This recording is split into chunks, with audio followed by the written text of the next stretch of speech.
the vice chair, I'd like to call this meeting of the Toxics Board, May 24th meeting to order.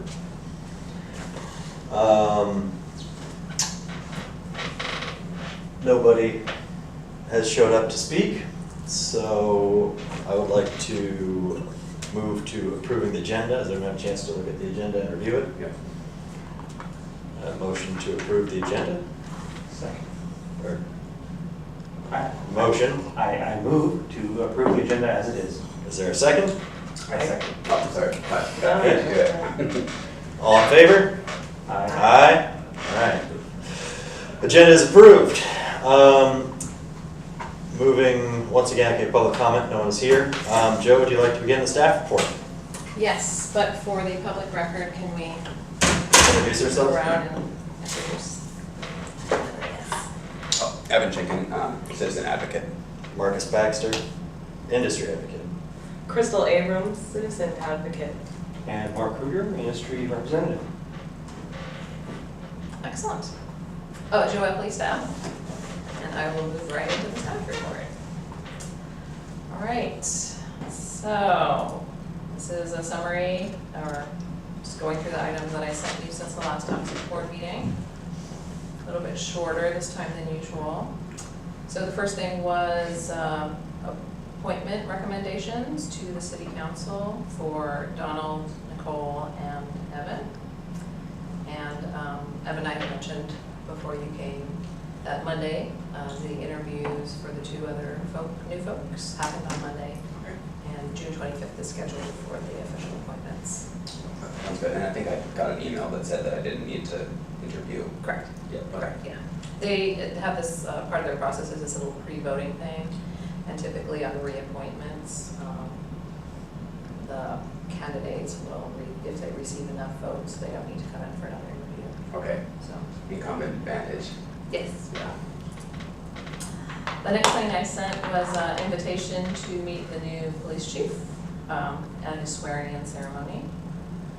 There's the official flyer. And then letting you guys know that the final approved agenda was posted on the website. And then the video is posted on the website. And a copy of my meeting summary. And then the updated Toxics Board procedures, which we got to last time, taking out that piece of the absentee voting so that we're not breaking any rules. And a report on the 2018 invoicing process. So the invoices paid 2018 to fund the program in 2019 fiscal year, starting January 1st. And there was a lot of people I had to make follow-up calls to. The most ever. And then update on the inventory number 7 status report. Looks like we're probably going to get 8 new businesses by next year. So that comes out to about between $8,000 and $10,000 more dollars for funding for the program. If it turns out that they answer the questionnaire, the original questionnaire correctly. So I do kind of an in-person follow-up, explain the program a little bit more, and just help them understand what the questions mean to make sure that we answer them accurately. So are these folks that, businesses that have already been around and just maybe moved up in FTE or? Yeah, probably that's the case for some of them. It's just, there's really no good way through any of the city processes that I've been able to figure out yet how to tap into to make it a smooth process. Yeah, you think there would be one, but it's an ongoing challenge. So these are just people that have slipped through the cracks, and we kind of find them as we can. But I'm always working to streamline that process. Yeah. And this map's going to go a long way towards that, I think. This map is correlated to that inventory process. So this did bring us some new names to the table. The biggest issue with it is, and we can talk about it a little bit more when we discuss the item, but they have good data sources that feed this map, but just businesses information changes so much, like they still have Hynix on there. Okay. And yes, the site is still there, but it's not Hynix, and it's not active, so to me, election needs to be on there. So It's a historical map. in some cases, yeah. Yeah, and it just, and it was, I guess, a little bit challenging for them to run the data feeds specific to the requirements of our program. So Okay. there was, some institutions that got in there, like the University of Oregon, or some of their sites and labs that are just exempt from our program, but there was no way for them to not get that on the map. Okay, it's like a GIS, like updating thing, or, Partly, I mean, it feeds from 5 different places. okay. That are reliable, but it's just hard to keep stuff updated. So, that'll be the ongoing challenge of trying to constantly have an updated map. It's just the day you print it out, it's already old. Yeah. Thank you for that. And then sent out based on Derek's news, and I think he's already started his new job, so we probably won't be seeing him anymore at meetings. Opened up another recruitment process to fill his vacancy, and then finally got that up on the website. So I sent that out to you guys. Help pass around the word, and I'll send out refreshes of that from time to time as I call and find out if we've received any applications. So, Thank you.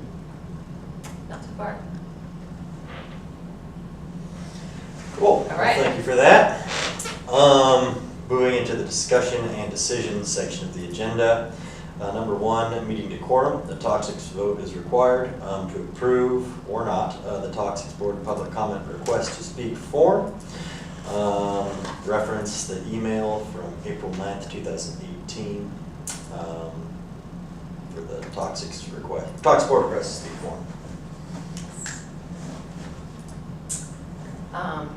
Would you like me to explain a little more? Please.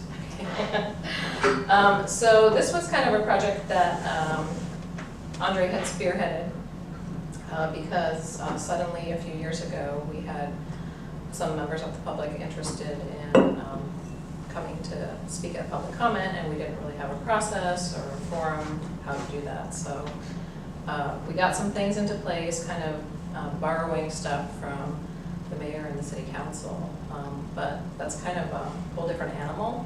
And Andre kind of wanted to narrow it down and make it a little bit more specific to the board, especially addressing the decorum piece, which in the first early days we were kind of having a little bit of an issue with. So what I want to start with is showing you what's on the table here, which is what we've been using in lieu of for anybody who does want to speak at toxic board meetings. Which is fine because it covers the basic information. It just tells people that they'll have time to speak, and they can't sign up 30 minutes before or no later than 5 minutes after, and that you need to be respectful and need to be respectful of the time. But again, Andre wanted to try to get more information there. Not necessarily to control the situation, but just to more keep it specific to the board. Because sometimes, and I've seen this at city council too, people come and they are talking off topic, and we just, we meet when we have business to take care of, and that's the purpose of toxics board meetings. And as Andre had mentioned last time, the most interesting thing that we learned out of going through this process and trying to create a form specific to our board and our work is that by no law is the toxics board required to offer public comment, but as a group you guys have decided to do so. So I thought that was kind of interesting. We are required by public law to notify the public and allow them to come and observe meetings in person and have the videos available and information available, but so that was just kind of an interesting thing. So just wanted to show you what we've been using so far.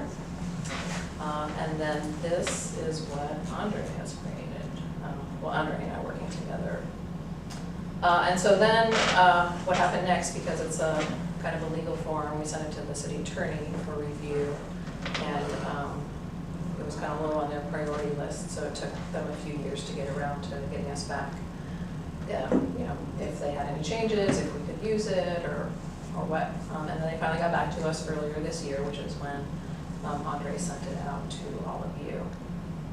So in her email, I just wanted to point out, let's go back up there, that the city attorney really wanted us to emphasize when we talked about this at the board as a whole, these 2 points, so that we should not attempt trying to have members of the public avoid making comment on stuff not related to the program. We just let them speak in their 3 minutes, whatever information they want to share with us, and if it's not relevant or not something that the Toxics Board can weigh in on, then it's the chair's responsibility just to simply explain that to the member of the public. And then if for some reason someone's behavior would be so disruptive, like the toxics, like there's a lot of side chit-chatting, or somebody displaying excessive behavior, we can get them removed, but that's kind of a last resort item. Typically the chair will, because again, part of the chair's role is to facilitate the meeting and keep order in the court, so to say. And so if somebody were to get out of line, they would need to mention kind of the rules, and you need to be respectful, you have your 3 minutes, and you're welcome to stay and observe, otherwise you're going to need to leave. And then if it gets really out of control, then the chair just calls the board, a recess for the board meeting, and then has everybody calm down, and then we can restart the meeting again. So the attorney just wanted to make sure that everybody understood those 2 points. And it has happened on rare occasion that people have been removed from public meetings, but it's just kind of a last resort. Historically, have you had any of those issues? Either people going way off topic or being beyond emotional, disruptive? Somewhat off topic, and then we had a couple instances of a lot of side chit-chatting, where it was kind of loud enough, like you couldn't really focus on what we were saying. But just reminding people, okay, be respectful, you're here as a guest. Just kind of got things back in order. Thank you. So, we have Nothing super dramatic in that, No. in that shouting matches or, No. So hopefully all of you have had time to review the form. And I know we briefly started speaking about this at one of our last meetings. And I think, Evan, you were asking about changing something. So I just want to start by saying this has been reviewed and approved by the attorney. So if we make any substantial changes, it's going to need to go back to the city attorney. But we can definitely talk about any changes that anybody would be interested in. Yeah, I looked it over. It looks good. Okay. All right, and did anybody have any questions? It's pretty straightforward to me. A shall to a may, or a may to a shall. Yeah.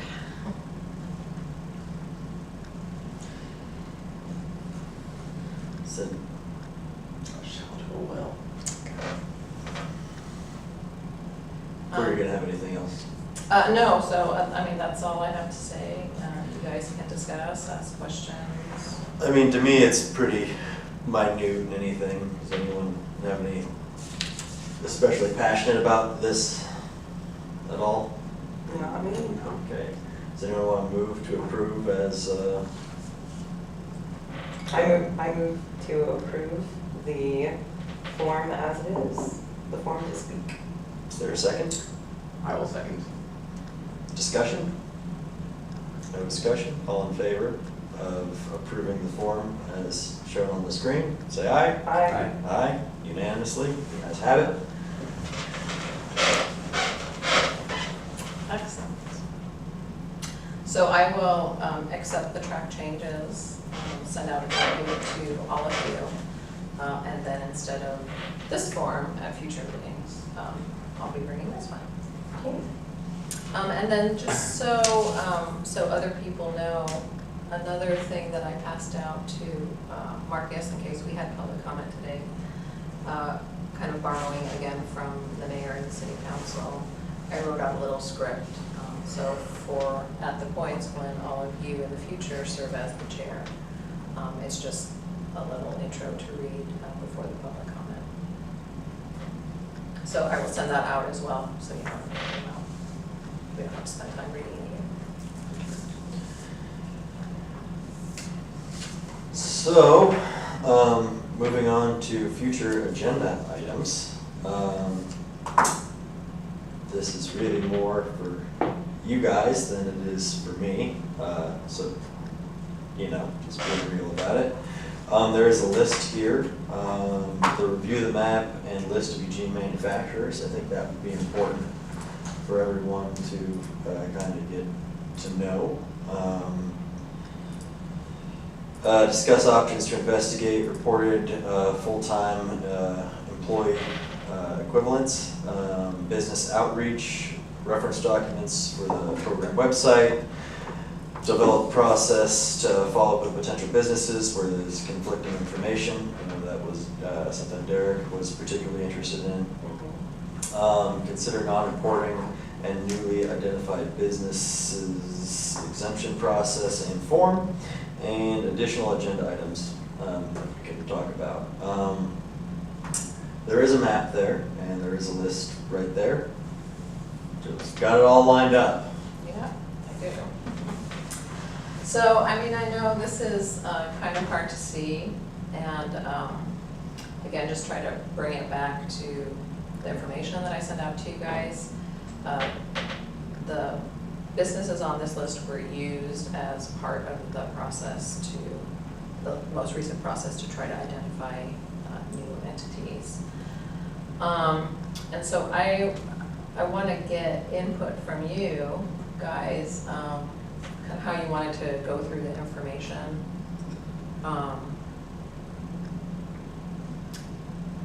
Just to like really answer your questions about it, because I know a number of you have been really interested in this information and what, you know, and we've been waiting years to get this map, so.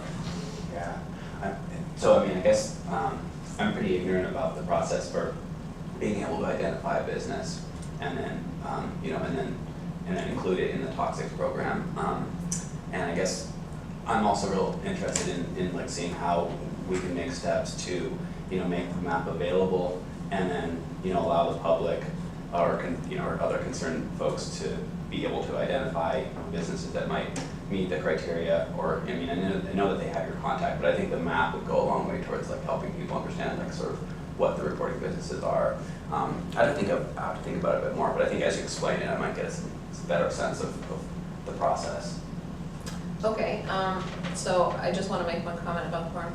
That is like a huge file, and so that is the version of the map I have. I do not have an electronic version, so I'm just kind of curious what your ideas are when making it available to the public. So it's not something I can post on the website. Yeah. It's too big of a file. And I think it's for in terms of scanning, it's a little bit too big for like a normal scanner, but I know you can, I mean, you can take a high resolution picture. Yeah, and I What file is it already in? I don't know. You don't know? Yeah, Because I mean, We that's can- my file right there. you don't have a digital version of No. this. No. So can we digitize this?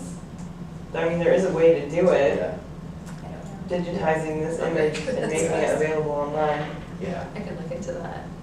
I mean, even just like taking a high resolution picture with like a raw picture and then, you know, and then uploading just for, I mean, I can do that with my DSLR camera, even though that's not a professional, you know, thing. I just would love to see, you know, folks that are curious, you know, be able to identify, you know, if there's a new business or if since the process is not so transparent and it's all this layer of bureaucracy, I think, you know, crowdsourcing this type of information it seems like, you know, even offering a small reward. You know of a business that might meet these criteria, go do your homework and then, you know, I mean, I'm not saying that's, but just, you know, I think a lot of people there's so many active people in the community. I'm sure there's some businesses out there that could, you know, could be identified that haven't been. And it's not because of fault of the business at all, just because it's of the bureaucracy. So I'll just explain my, so I will look into seeing if we can get some kind of digital version of the map. When I asked them to send me electronic versions, they just told me no. That it was too big of a file? And so, since I had this, I thought, well, we'll just start with this and see what you guys say. So I'll look into that and let you know what I find. And maybe Crystal, I'll ask you some more questions if Sure. I'm not here, but I think I should be. Okay, yeah, I'm happy to help. So my current process is every so once in a while, and I don't know, it might be different now that they've moved to the online reporting, but one of my frequent resources is I get an internal version of the Oregon State Fire Marshal's Community Right to Know program database and the businesses that are in there. So that used to come out a couple times a year, and so at least once a year I would take the latest version of that database and compare it to who I have in my program, and then do some more research to find businesses that seem like they meet the requirements of the toxics program, and then follow up with them going through that process. Once in a while through the planning department, because we do have a couple of deputy fire marshals that work over there to do the fire part of the planning and development for the city of Eugene. I'll get a referral through them. And then in this particular round, what also was folded in is marijuana extractors. Okay. So not necessarily the growers, because those are covered under agriculture, but the folks who process it into either edibles or, Check the oil. yeah, extract the oil. It's like a bomb. Yeah, Yeah. can be dangerous if you Yeah. don't do it right. So anyway, so we got several of those, like I think maybe four of the businesses that are looking like they meet the requirements to be in the program. So 4 out of 8, yeah, about a half, are extractors. Okay. So just referrals from here and there from internal services. And then when I kind of square out a chunk of time to really focus on doing the inventory and the additional research to find out what information I can of my own, if businesses meet the requirements to be in the Eugene Toxics Right to Know program, then there's another database that I have access to that I just kind of do a scan of standard industrial classification codes and just do cross comparison to see if any different names come up. Do you feel like you might be able to benefit from, having like a university student interested in environmental justice or like a board member, doing, because it seems like once the person has the proper instructions, they can do a lot of that investigative work, freeing your time up a little bit without having to take staff time. So I'm just thinking about, is there ways to delegate the task of identification to? I think I could get some help with it. I mean, some of the databases are confidential, and because I've had certain clearance working in the fire department, I couldn't give them access to those. But there's definitely some work that like an intern or a toxics board member could do. But it's a very tedious, time-consuming process. Sounds like a good undergraduate master's or honors project. Yeah, it does. And I've talked a couple times to the manager in SO in public policy management. There's the community something or another program. 3 p.m. Yeah. Policy planning, right? Yeah. Yeah. So there's a community program, I forget what it's called, but they have like grad students that get involved in real work for the city, and I could see them helping out with something like this too, but haven't gotten much traction on them. Okay. I'd be happy to look into it if you feel like there's a way that for a student, a grad student, or other to plug in. I think there would be some people that would be interested in doing it. I think it's something that is a task that we could, Yeah. firm out. Yeah, let me just kind of think about that. Okay. Loop me into that conversation too, because Beyond Toxics has just countless internship applications, and we're always kind of trying to think of new work to give our interns. So I would be happy to send an intern over too, if that did come to fruition. Okay. That would be great.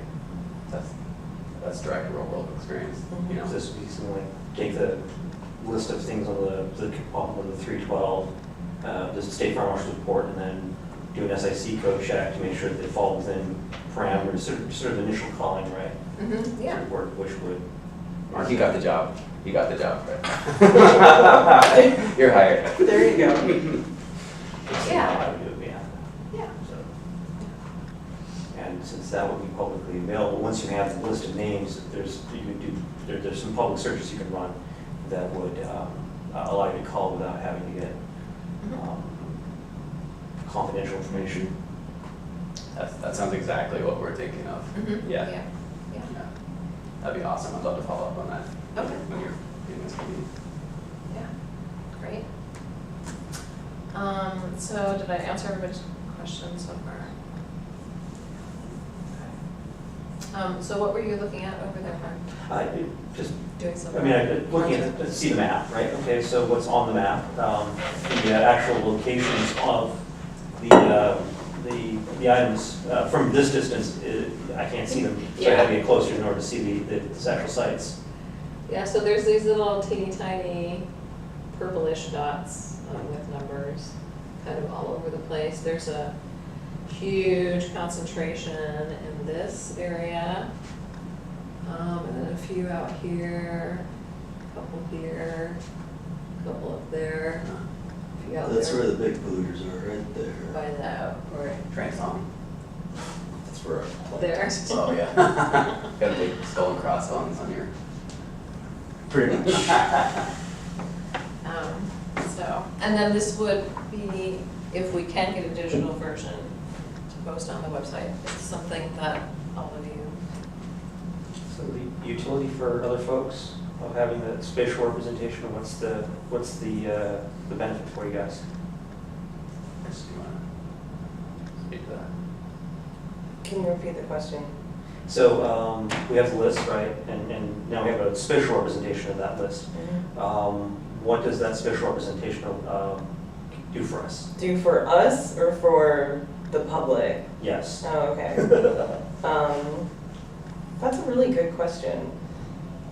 I think that the kind of community we have here in Eugene would like to be able to look at a map like this and kind of figure out what's going on where visually.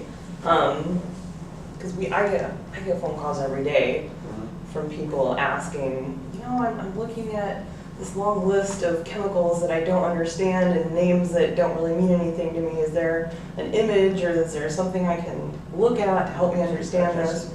I think that having visuals available in addition to lists is a good way to help educate the public about the work that we're doing and just so that they can become more knowledgeable about the program.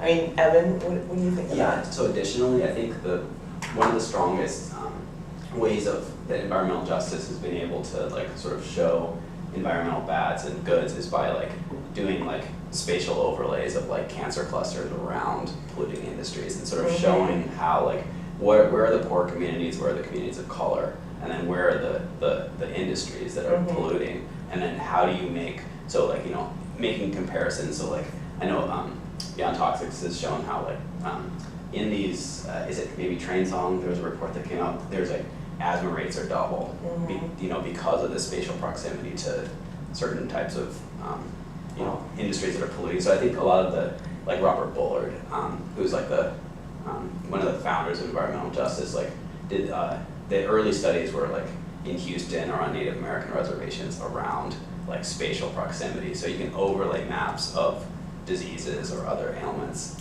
with industries or downwind of certain things, and then you can make like civil rights cases associated with, between race and toxic exposure. I mean, that's my general understanding of how the process goes about. My concern would be that these companies are not polluters. Just because you're in the program does not mean that you're polluting. Yeah. Our output is zero to the environment. Mm-hmm. Everything we make goes into a finished product. Yeah. Like, period. Yeah. And then, so, like that, oh, there's a big skull and crossbones there. Like, I I get was what. just joking. I was joking. I know, but it can, things can be seen in that light. And I understand what you're saying, and it is a useful tool, for the sort of research or, that sort of stuff. But you also don't want to cast perfectly good businesses in a light of, So if it is done, I would hope that it is done tactfully and maybe a reminder of saying that, hey, this is actually a bicycle shop.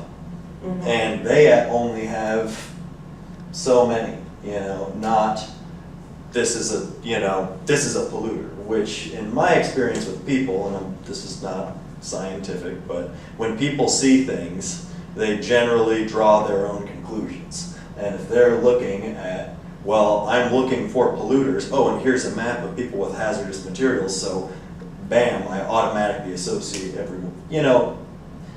Things can get away from people very quickly is all I'm getting at. And so I guess if the board does proceed with that, I would hope, once again, that because there are bicycle shops, and that, I get fertilizer, we are an organic fertilizer company, but you say fertilizer plant, people are automatically draw their conclusion. That's a done deal. But there are plenty of smaller businesses that I wouldn't want to be painted in the light, whether intentional or not. So that's my 2 cents. I think it's a valid concern. I mean, I think that's where public education and more information can provide. I mean, I've never heard of an environmental justice lawsuit against Baguano. I mean, there might be out there somewhere, but I mean, I don't think most people seeing, I think, the environmental justice stuff, I mean, it's just good to have that information out there. And I think, reasonable people can be educated about what types of, substances Yeah, are dangerous. but then it becomes our job as a business to educate people. I today dealt with a phone call from someone who was borderline hysterical, saying that our potting soil are harmful to animals because they contain lime. And every agricultural farm person uses lime in some degree, and that's an absolutely ridiculous, and those calls happen every single day. And so you put up a map and it says, you guys are polluting in our backyard. Like, you say that's not gonna happen, that's gonna happen regularly. So can I just interject? I'm not quite clear here. I was under the impression we were talking about this map becoming digitized as it is, what we're looking at, and then being posted online without any kind of EJ overlays or any kind of like, here's higher cancer rates in this area. Like, I didn't realize that was something that you were trying to push for. Oh, no, I'm sorry. I think maybe just to clarify, I think I was attempting to answer like your question about how could this information be used or something similar to that. Was there a question? You were asking the benefit of having this online, this as it is, online available to the public. Yeah. And I said just because people can look at that right there and say, oh, okay, I can kind of see what's going on in my neighborhood without drawing too many, I don't see a lot of conclusions to be drawn out of that map in terms of, I have a headache, but it's my neighbors spewing emissions. Exactly. That's why I think that, thanks for clarifying that. I think I was just taking it to some of the ways that people have used information around toxics. But in terms of the way that we format it, we just provide this map. There's nothing additional to that. It's just, I don't know. And that's what I was still talking about, was that if you just put up a map, then it without any sort of, the list is there, the addresses are there, and the people, in my experience, that are looking in their neighborhood for things, everyone's different, and you don't think that there's conclusions that could be drawn. I do. All I think is that a disclaimer saying, these are, you know, if it did go up, I'm not gonna be part of that vote if you guys really want it, so. But you would put a disclaimer up saying, what do you think that disclaimer would say? A reminder that this is not linked to any known pollution. You know, these are the businesses who report because they handle hazardous materials. It is not for information about information or release to the environment.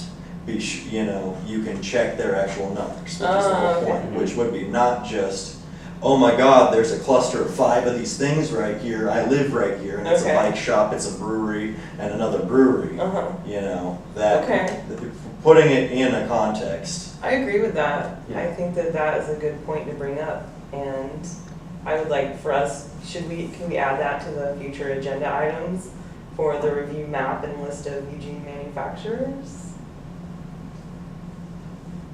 Is that something we can do? Yeah, I think we can do we can work towards, you know, we set the agenda. I mean, I think more information is better than less information. So, you know, as per the charter, right, we're trying to provide additional information for people. And so, you know, I support more information that's accurate, you know. Well, so. that's why I'm not saying anything against the map, because Yeah. it is, you know, it's a useful tool to, you know, get the information out there, but I In just, context. yeah, in context, because believe me, if that map goes up in a few weeks, you know, maybe not that week, maybe not that month, but within a year, I'll get a call from somebody about something, and it probably will not have a strong bearing in reality. Because the people that call, and this is me just being jaded as dealing with customers, the people that call are never the ones that say you're doing a great job.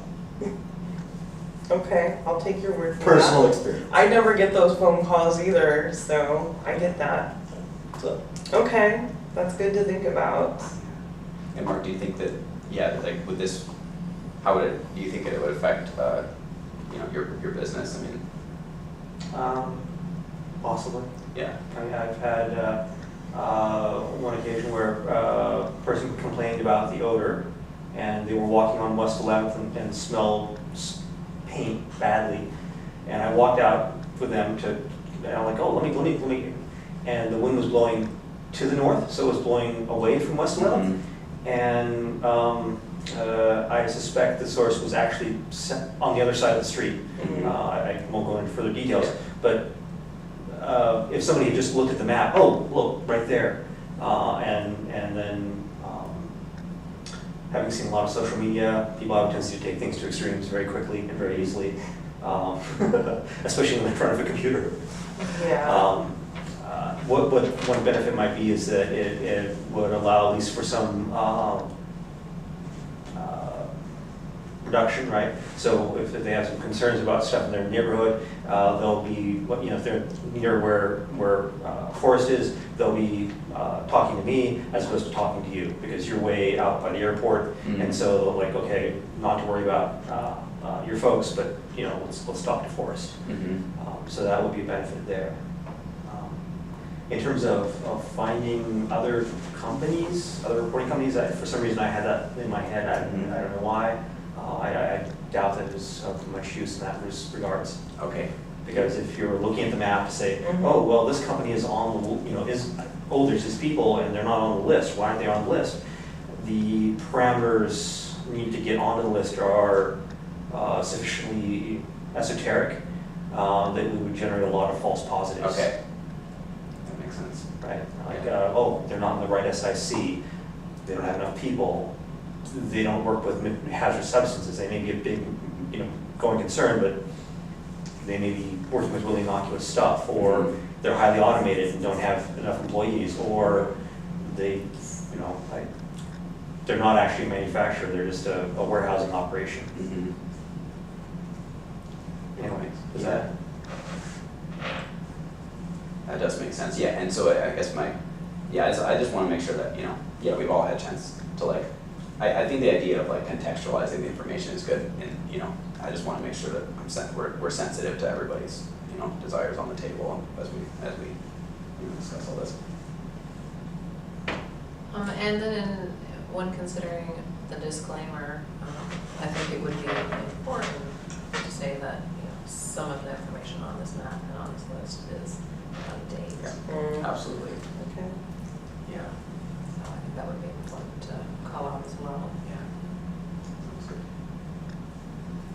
And I've been overseeing this program for 7-something years now, and I have never had somebody call me up and either say, hi, I think I meet the requirements of being in this program, or hi, I think my neighbor, so, Yeah. And I don't, I will also throw this out there, you had mentioned a possible reward for reporting Mhm. businesses.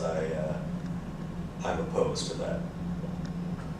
Just offering financial incentives to people to report, I do not think will be all that effective, because it would, once again, that's a warehouse, it doesn't fit the correct SIC.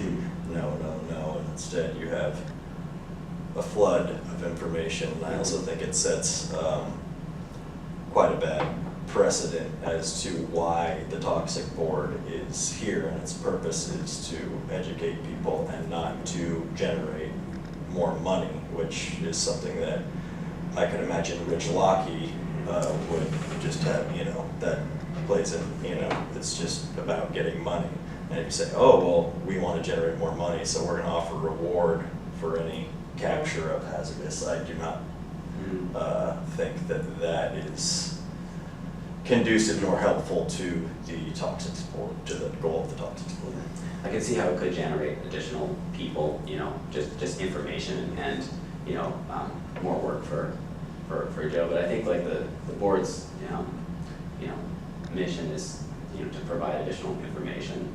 And so to whatever degree we can get, everybody, all the, the polluting, reporting entities on that list, that would be one of the main goals.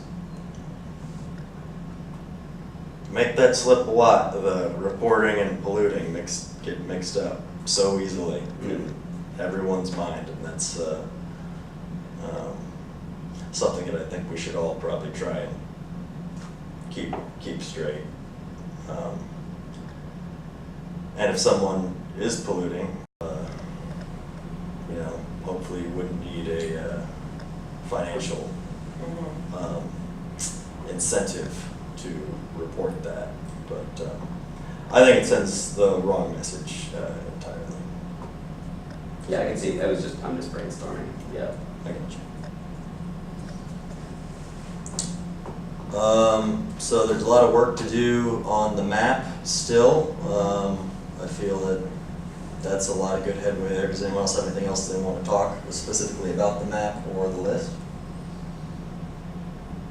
So the end product would be on the website, an image with this information on it, sort of a PDF or, not PDF, or other image format, and pretty static, correct? Is that the? Yeah. And then that'll be updated every year, 2 years, 5 years, whenever available, or there's time and change to drive it. whatever you guys request. And just to clarify, this is the first map that has been since '98 or whenever the program was officially 96. 96? Yeah. Okay, so, yeah. Okay, 22, years in the making. Yeah. It's cool that it's finally out though, it's good. Yeah. All right, so I will keep that topic on the list for future agenda items. Adding in the piece about getting it on the website and finalizing the disclaimer. Okay. To prevent people from drawing conclusions about public health and things like that, that's what we agreed we're gonna pursue for the disclaimer. Was it a clarification, like reporting businesses, like there's your? I would say these are reporting businesses. My preference, these locations the locations on this map have no bearing on pollution or emissions into the environment. For the emissions numbers or for the release numbers, you need to look up that specifics or that specific site's numbers for their that they've reported, and that way you would know how much got released into the environment, but not just here's a dot of a business. Okay. You know, which I think really serves the purpose a lot better, because instead of people just saying, oh, here's a reporter, it's, well, who is this? What do they have? How much do they? You know, the whole purpose it would be much better, because I think, you know, in lack of a really comprehensive education plan about the toxic sport, you know, people don't really, even people that know about it don't really know that much about it. And by saying, hey, this is how to use this, you know, and it would be super cool, which is probably not gonna happen if you clicked on it, then it would just take you right to their, you know, their numbers. That would be, you know, 21st century awesomeness that is possible, but not gonna happen in the 21st century. But just like a GIS map where if you click on it, it pulls up the toxic release inventory stats, so that they can look at the. And that way you data. can see, oh, this is a bike shop, or oh, this is a fertilizer plant, let me look more, oh, they're organic fertilizer, you know, like maybe a link to their website. I mean, there's all types of cool, like, but that's not gonna happen. So, but you bring up a good point. Creating an interactive map like that would be a great project for one of our interns. Yes. I feel like that is something that Beyond Toxics could help contribute to. There's tons of folks that love doing GIS work and that, you know, And that's, yeah, that's fun work for students, Totally. so Yeah, that could be possible yeah, I in think the it near might, future. and just say like it could meet both of the, you know, needs across, you know, throughout the board, like it's additional information, you know, it provides, you know, people all the information they need to know to make a more, you know, informed decision about it. 'Cause I still think a bolden disclaimer, you know, read more, you know, like, I get it. yeah. I hear you. I respect that.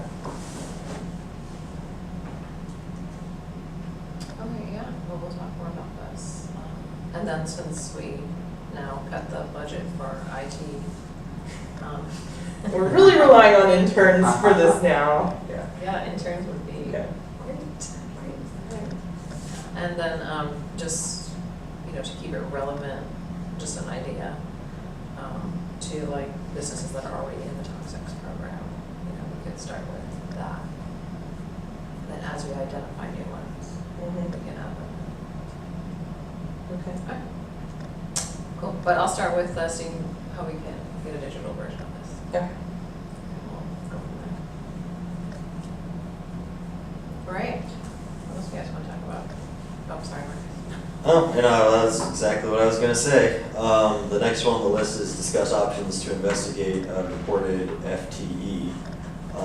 So, do the people, you know, the fee is based on how many people you say you have. If I have 20 or 50 employees and I say I only have 25, I'm gonna be paying less and be putting more burden on somebody else.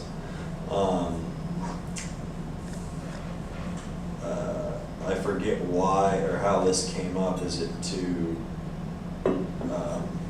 confirm that businesses have that many? And how do you currently, it's just the honor system, correct? Yep, and that's how the topic came up. Yeah, I personally, when I'm reporting, I report how many employees we have, because it's not worth the hassle to save a few $100s to lie and get caught lying.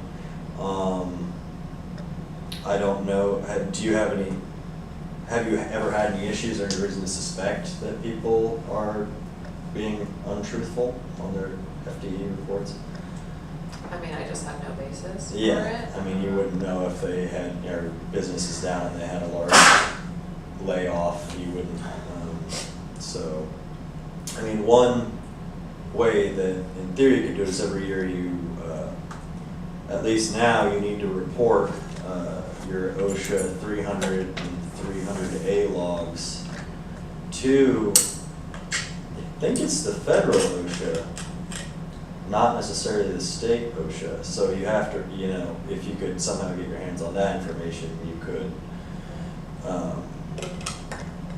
which is actually beneficial for your members to pump those numbers up, if anything. If you have 8 accidents and 8 employees, that's really bad. If you have 8 accidents and 800 employees, that's really good. So that would be a way to confirm whether or not, if those 2 numbers are consistent.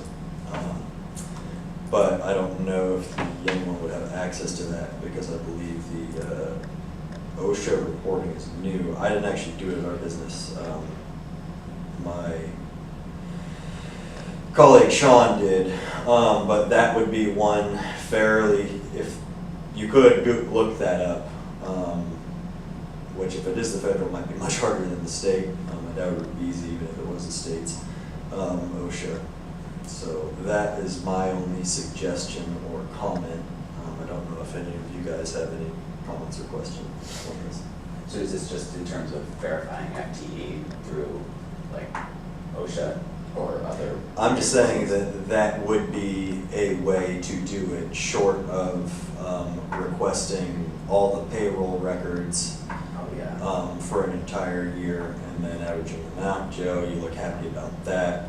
I do love paperwork and verifying, but. I mean, it is I mean, it's a pain on our end. Yeah, we have a pretty sophisticated computer system that does all that, but you still have to pull all the data, and then you end up doing a good amount of addition, and then, you know, it's not super hard work, and it's not necessarily an overwhelming amount of work, but it is work.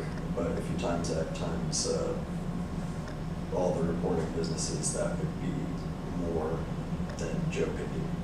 Yeah, I'm just wondering, like, is like corporate payroll, is the IRS, does it just provide data on FTE through? You have access to tax documents. Yeah, is that accessible? I don't know. I haven't really got that. Yeah. So,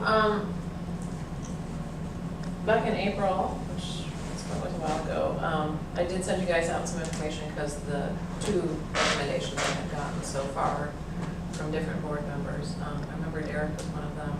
I can't remember who else.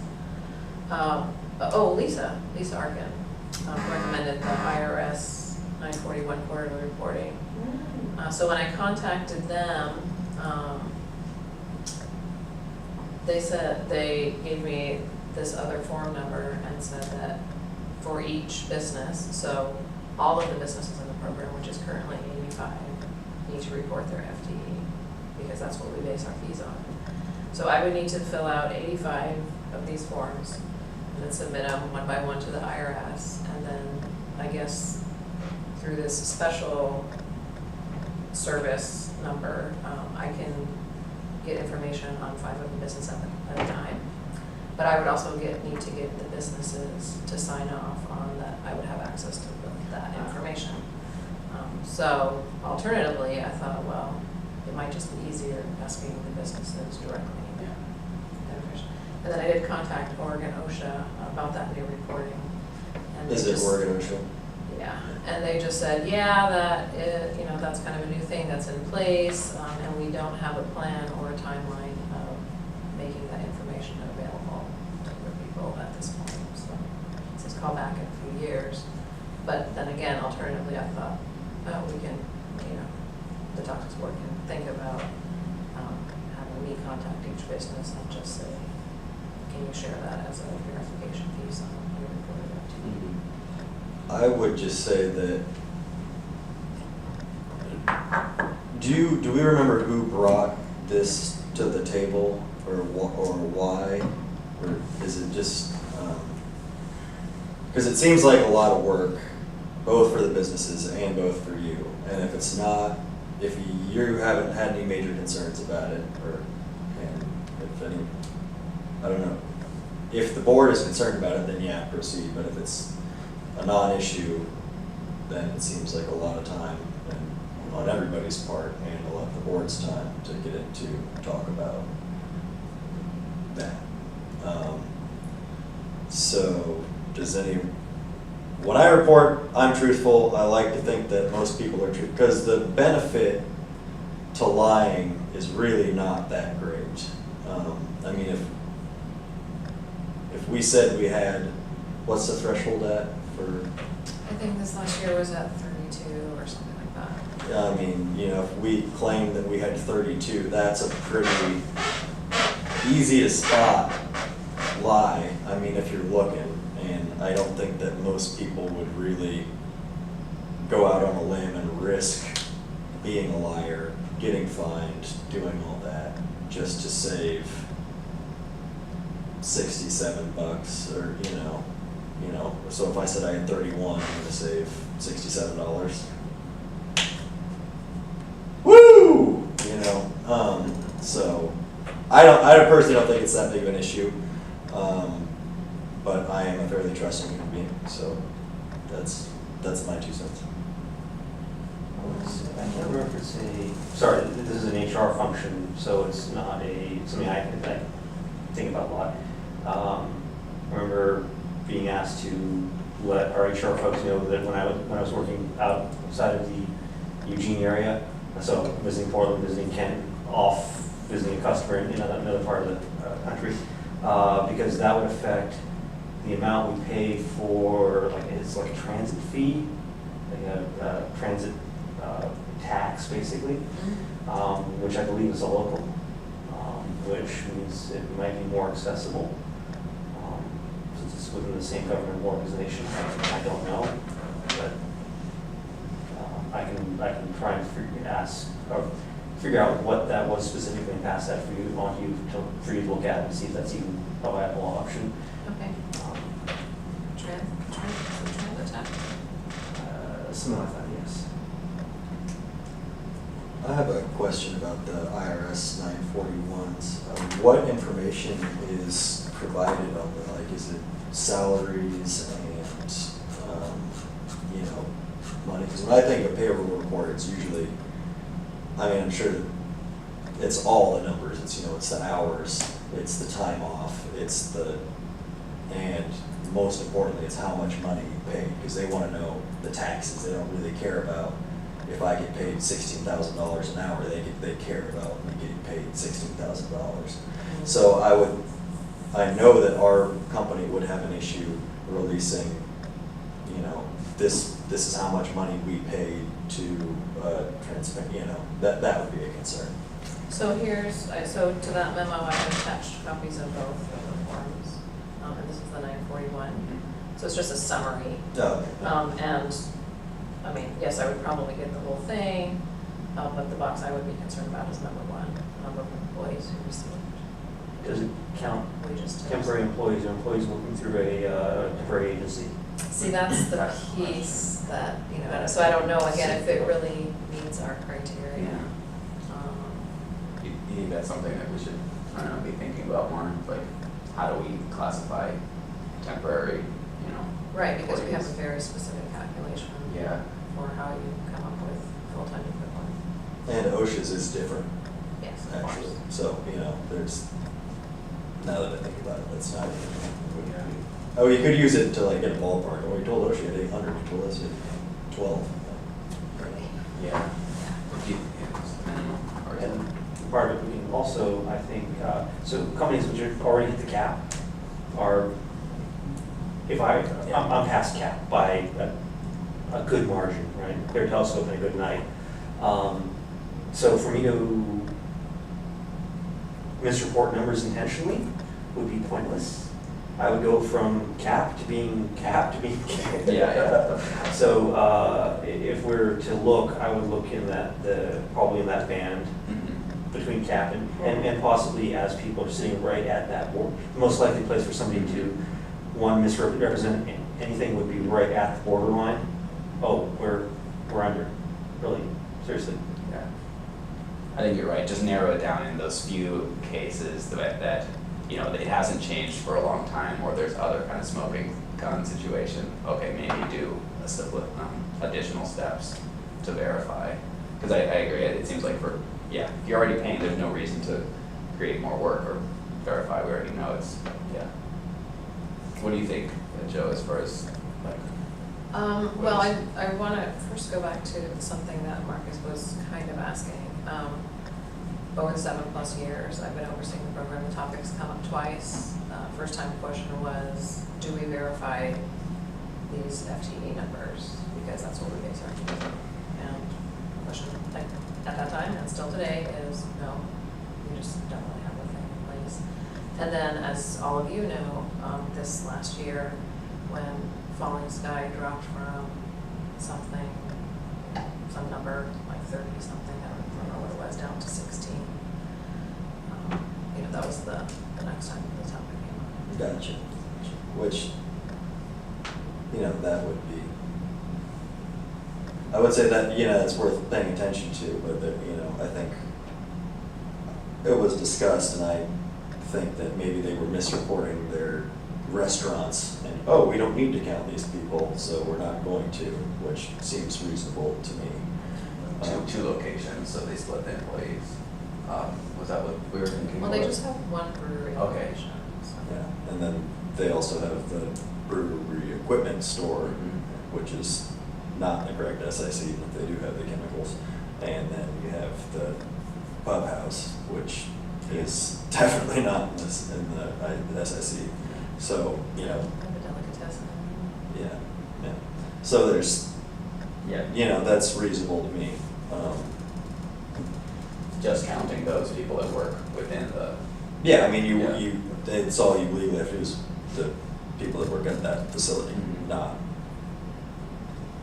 your entire Yeah. company. Because if we have, we don't count our Canadian or our New York employees. I'm in a similar position. So we have a small store in Portland, we have a small store in Kent, transfer warehouse in Spokane. We have salesmen that are off-site in various parts of the U.S. Those folks aren't reported. I do report our store employees because they are in the same physical location as our, it's all right there. So unlike Falling Sky, where they have a separate store, separate location, physical location, we're all in one area. So, and it doesn't matter. I'm over anyway, so I just throw it in.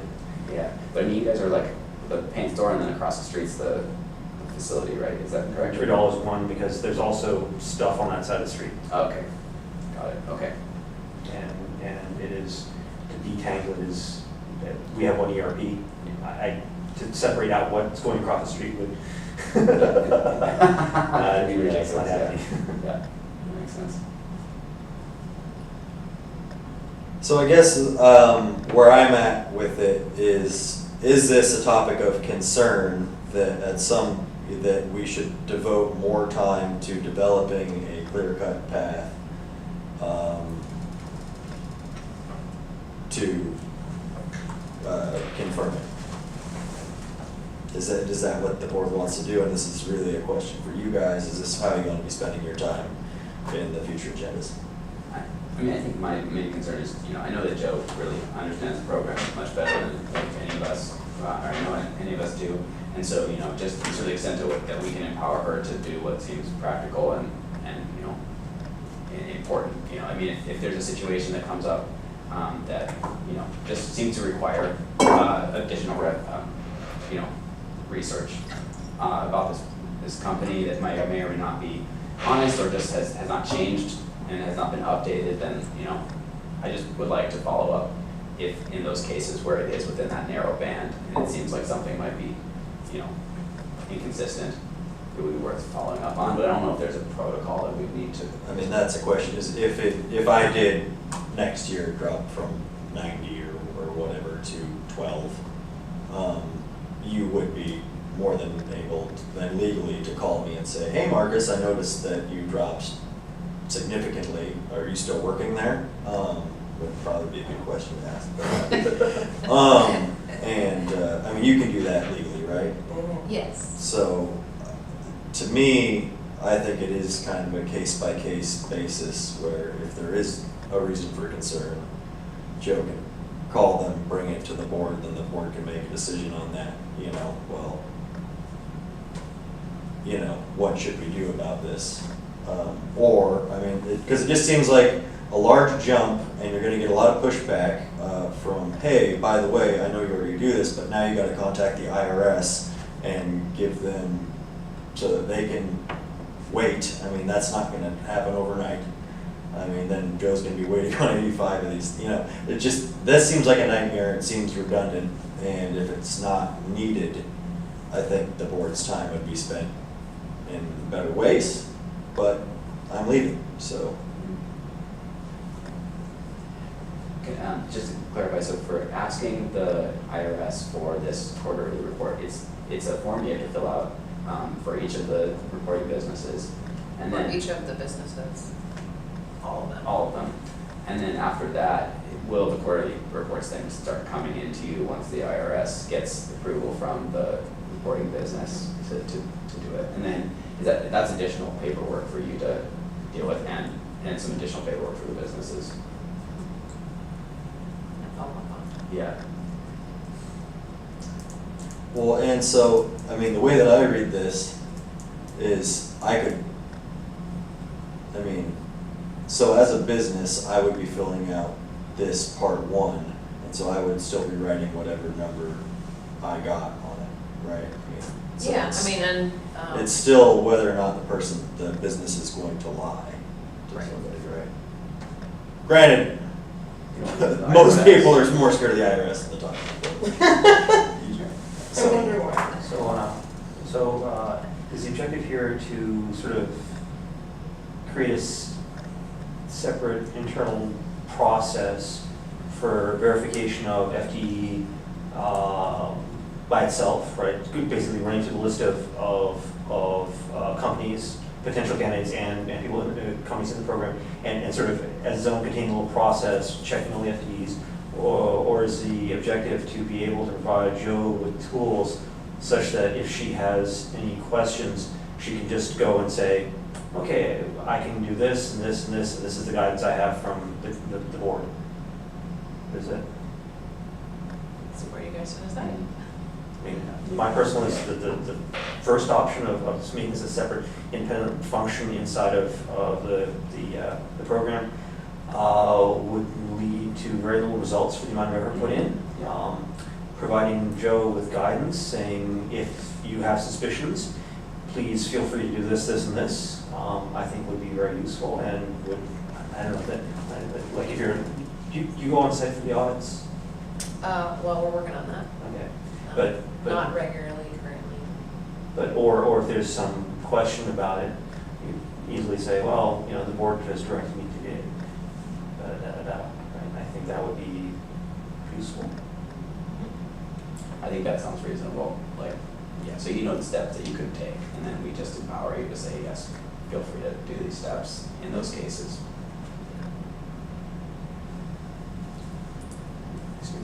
Yeah, I like that framework, that makes sense.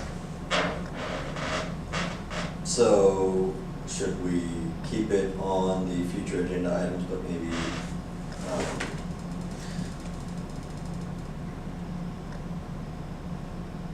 add something saying to that end, you know, just if there is suspicion or, you know, options when there's a suspicious report. I like that a lot better.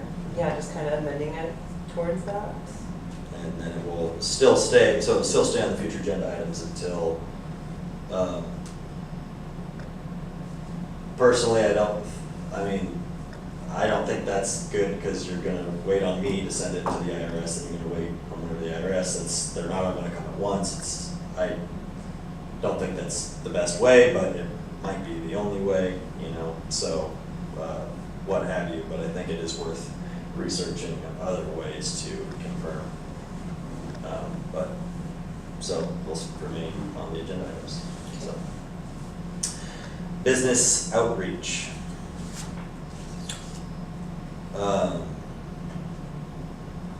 Not a lot, well, a good amount of business outreach in the beginning, correct? To get new programs settled, or new businesses settled in the program. And then a little bit of follow-up when they forget to do something, but not a lot of time for anything else. Is that a decent summary of what is currently being done? From my personal experience, it's a lot of it, you know, it kind of gets to that point as a reporter. It's very difficult and confusing in the beginning, and then once you get the hang of it, you do not need as much attention unless you forget to do something. So more, I mean, it's pretty general statement there. So does the board think we should be doing more outreach to businesses? I think as far as, granted, I'm on the board, so I'm staying pretty well tuned into things, but I feel there's a pretty good amount of communication between the board and the business that's operating, you know, business as usual, I suppose. So does anyone have any opinions or topics, or should I just keep talking, saying things and stuff? Yeah, it sounds good, keep going. The one piece of outreach I think that would be useful would be, we had that presentation a while back about how, oh, my brain's fading. Or the board member, one who's just left. Derek, thank you. How his, the way he reports stuff and some of the possible areas of error that he can foresee. Essentially outreach to the companies that are reporting, saying, so here's some possible sources of error, or how you can improve the accuracy of your reporting. So we're not like saying, hey, you know, you're doing it wrong. It's take a look here again, and you know, maybe that way, maybe next year's numbers will be more accurate. It would be good for the companies so that their reports are more accurate, which is something that, staying accurate is a good thing, and from a community standpoint, having all that stuff accounted for as opposed to just sort of these broad brush strokes, I think would be more advantageous as well. So, you know, saying, oh yeah, right, we have, I believe it was like, oh yeah, we have a wastewater permit. Did we account for what's in the wastewater? You know, things like that. Yeah. So you're thinking like this is like common mistakes or common things that Joe provides, you know, that they can look at just so they can get an example of what they can do, you know, so they don't, I don't know, just, so she doesn't want to have to spend staff time trying to talk them through it. They can see kind of Well, how to and do it. it's really up to the board to determine what sort of information gets out there for the most part, right? We would want to cover in the board saying, hey, this is what we want, this is the exact wording, you know, we would write it here with the help of Joe, approve it, and then send it out. So that would be up to the board to figure out what should be said, which, you know, you obviously have been talking about it for a while, so, you know, then it needs to, we would need to dedicate more future time to getting that into actual language. You know, what needs to be said, how's it going to be said, and then approve it. So that would be the process, as with everything else. Is that something that y'all want to take your time to do?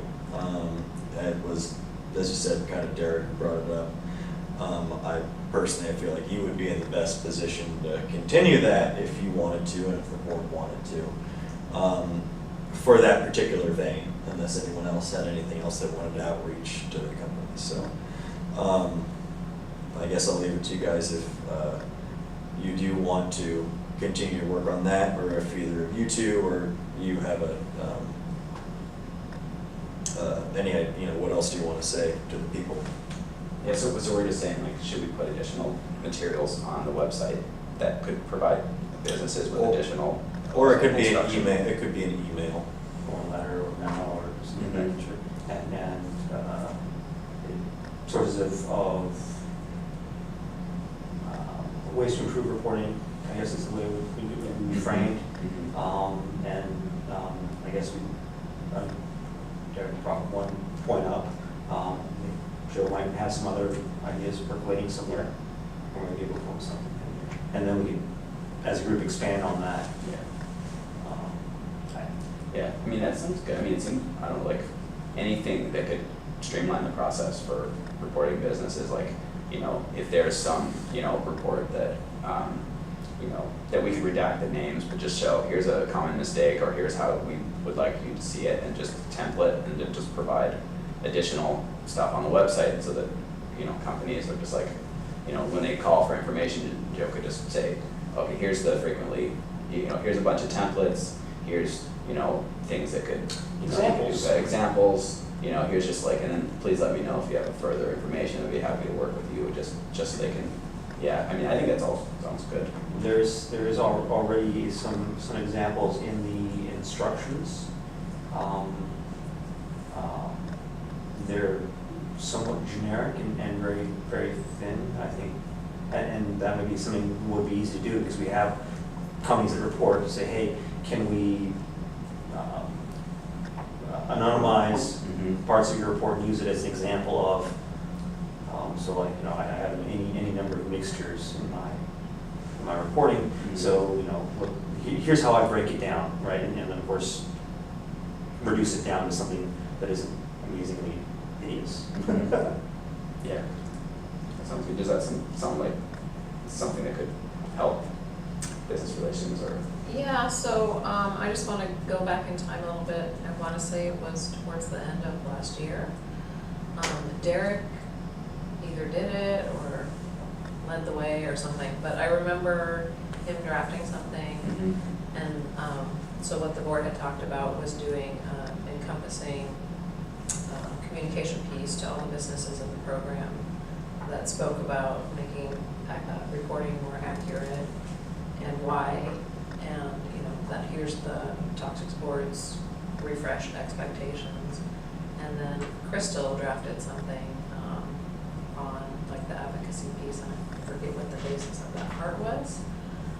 So I can bring those to a future Toxics Board meeting, send them out to you guys ahead of time, of course, and we can kind of use those as a basis to move it forward. And then another thing that we were talking about at some point, I believe it was last year, was maybe hosting an annual kind of open forum, inviting all of the businesses in to learn more about the Toxics program in general, and how to do reporting, and to ask questions, bring concerns, just kind of engage with the businesses a little bit more often. Like an open house. More frequently. Sounds good. And then I think, Evan, you had made the suggestion at one point, I can do a little how-to video and we can post it on the website, you know, for people who are new to reporting, something like that. Yeah, and Mark, did you have any thoughts on like specific information to include, or just like, yeah, like some reports of how things can get broken down, or I don't know, just additional things that we might, I don't know, add to the. Examples from examples. how other Yeah, people how do you it. Just ranging from the very simple, where the company's working with pure substances and they're not doing, you know, and out it goes to, in my case, where there's a huge number of mixtures and things have to get broken down and rebuilt in order to meet the requirements. Examples where people are dealing with stormwater, examples for folks who have an air discharge permit. And what that implies for the reporting. Yeah, I mean, that sounds great to me. Yeah, I agree. Sounds very worthwhile. I know I could learn a lot. Yeah, I took one year of chemistry in high school.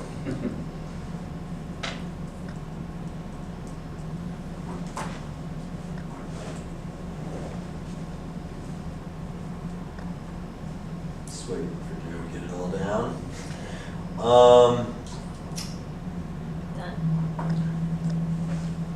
Reference documents for program website. Joe, do you have a list of documents that have been suggested in the past? Because I don't really remember the context. No, so for this one, it was a topic that Andre brought up, and this was a couple of years ago, so not all of you may have been on board at that time. It's just kind of been hanging out there, we've never gotten around to talking to it, but one that did get on the website, that kind of came out of this topic when it was initially brought up, was posting front and center at the top a copy of the charter. The charter, because people, and I think the hazardous substance tracking instructions too, because people are always like scrounging for copies of that. So Andre just wanted the Toxics Board to take a chunk of time at a Toxics Board meeting and look at the website and say, hey, what are some other things that we can put on here? Like, you know, the charter and the code and the tracking instructions, and then maybe there's some other things that you guys think would be useful to people visiting the website. I think the charter and the code would be great. I think that would be very valuable for everybody, because I look at the website so infrequently, I forget what's on there and what's not. So I think that'd be a great exercise for the board at some point, and I'm sure there are great opportunities to put those documents up there. One of which could be whatever you come up for the outreach.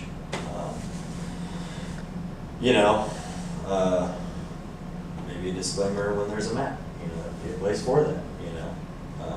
Handy way to use this map appropriately. So I think that's great. I think it could stay up there.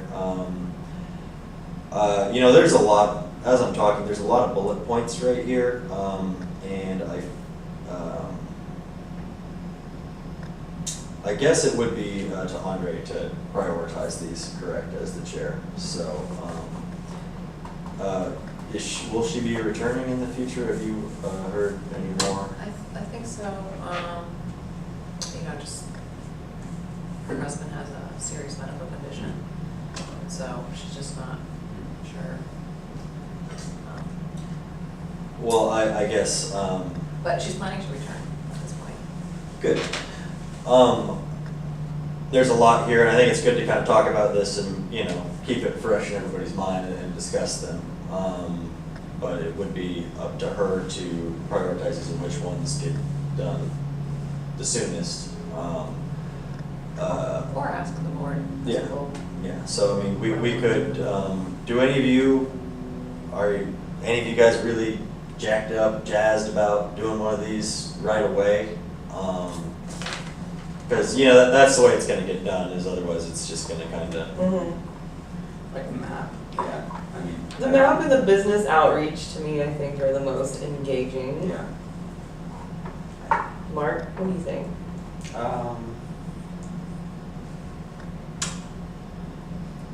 First thing is, the next last item, concerning non-reporting a newly identified business exemption process form. We did something, we did an exemption, we went through the exemption process recently. Yes, we did. Yes. So that item probably a low priority, right? If on the list at all. Yeah, I guess I did jump the gun there. Probably should have gone. No worries. So, and we're running. Yeah, that's what I was yeah. thinking of.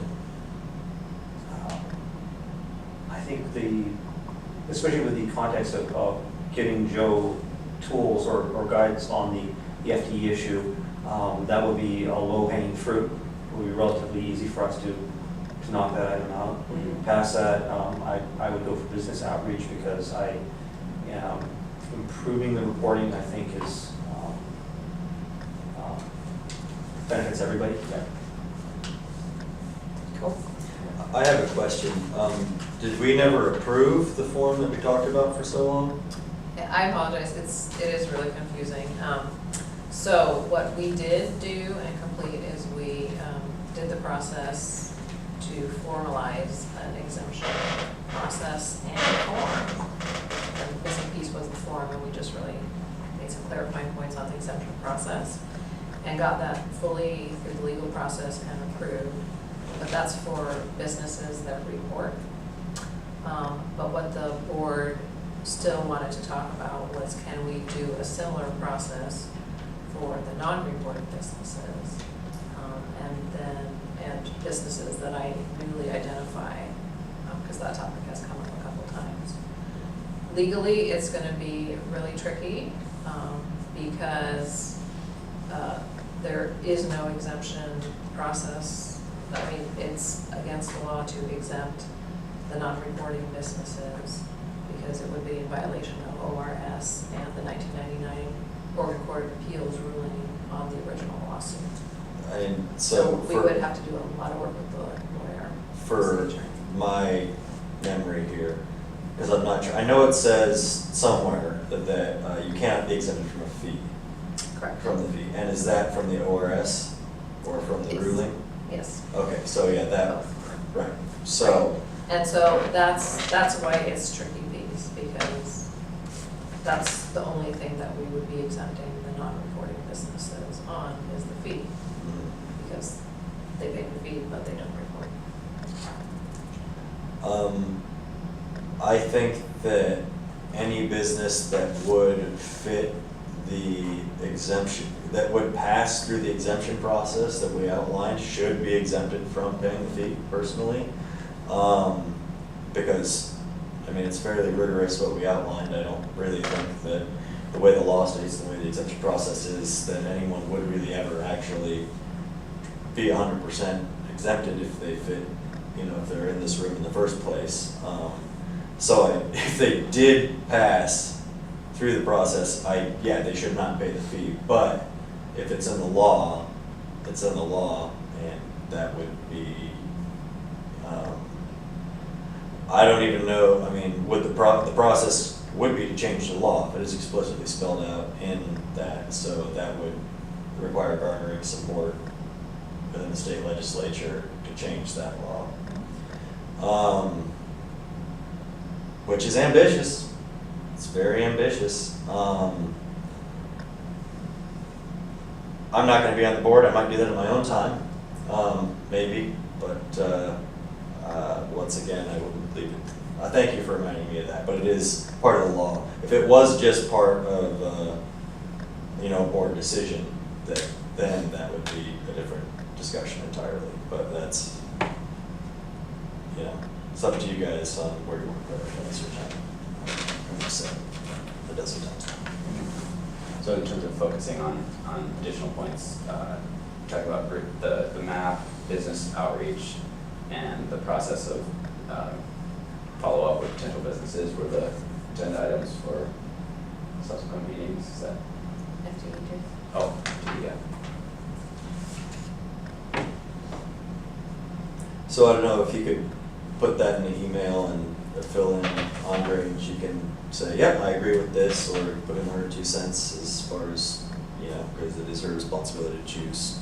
Oh, agenda items. Yeah, agenda items, so, but I know she likes feedback, so I think that would be good if you all think that that's the case. You can just let her know that, and then it'll show up on the next agenda. So we'll keep all these on the future agenda items list. Good. Great. Does anyone else have anything to add before we call the meeting to an end? Good luck to you Yeah, in your thank you. future endeavors, Marcus. Appreciate it. Thank you for leading the meeting today. Of course. Yeah, see Good time. Did No, you go down? no, I did not. Say it's competitive. Hey, you don't win if you don't get the game. Yeah, you gotta put bait in the water and catch a fish. That's right. Well, All right. everybody have a great time. Meeting adjourned? Meeting is adjourned. 5 after